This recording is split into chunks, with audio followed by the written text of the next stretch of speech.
గత ప్రభుత్వ పాలనలో దెబ్బతిన్న ఆర్థిక వ్యవస్థను గాడిలో పెడుతున్నామన్నారు ఆర్థిక మంత్రి భట్టి విక్రమార్క. 3,04,965 కోట్ల రూపాయల అంచనాలతో బడ్జెట్ను ప్రవేశపెట్టిన ఆయన తెలంగాణ ఆర్థిక వ్యవస్థను 10 ఏళ్లలో $1 ట్రిలియన్ కు చేర్చడమే లక్ష్యంగా కార్యాచరణను రూపొందిస్తున్నామని తెలిపారు. రాష్ట్ర ప్రజలకు జవాబుదారీతనంగా ఉంటూ పాలన సాగిస్తున్నామన్నారు ఆర్థిక మంత్రి భట్టి విక్రమార్క.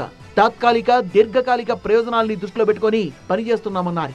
2025-2026 సంవత్సరానికి 3,04,965 కోట్ల రూపాయల బడ్జెట్ ప్రతిపాదనల్ని సభకు సమర్పించారు. ఇందులో రెవెన్యూ వ్యయం 2,26,982 కోట్లు కాగా మూలధన వ్యయం 36,504 కోట్లని తెలిపారు. అన్ని వర్గాలకు మేలు చేసేలా సంక్షేమాన్ని అమలు చేస్తూనే రాష్ట్రాన్ని నెంబర్ 1 గా నిలిపేందుకు మెగా మాస్టర్ ప్లాన్ 2050 రూపొందించామని తెలిపారు. దేశానికే తలమానికంగా ఉండేలా ఫ్యూచర్ సిటీని నిర్మిస్తామని వెల్లడించారు.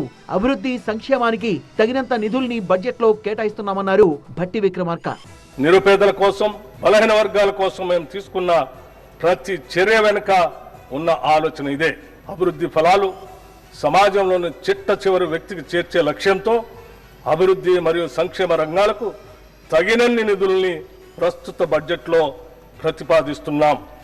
కీలకమైన విద్యారంగానికి 23,108 కోట్లు, పంచాయతీరాజ్ శాఖకు 31,605 కోట్లు, ఎస్సీ సంక్షేమానికి 40,232 కోట్లు, ఎస్టీ సంక్షేమానికి 17,169 కోట్లు, బీసీ సంక్షేమానికి 11,405 కోట్లు, విద్యుత్ రంగానికి 21,221 కోట్లు, వైద్య రంగానికి 12,393 కోట్ల రూపాయలని కేటాయించారు. ఇరిగేషన్ శాఖకు 23,373 కోట్లు, హోంశాఖకు 10,188 కోట్లు, గృహజ్యోతి పథకానికి 2,080 కోట్లు, మహాలక్ష్మి పథకానికి 4,305 కోట్లు, చేయూత పింఛన్లకు 14,861 కోట్లు, ఇందిరమ్మ ఇళ్లకు 12,571 కోట్లు, రైతు భరోసాకు 18,000 కోట్లు, రోడ్లు భవనాలకు 5,907 కోట్లు, రాజీవ్ యువ వికాసం పథకానికి 6,000 కోట్ల రూపాయలని కేటాయించారు.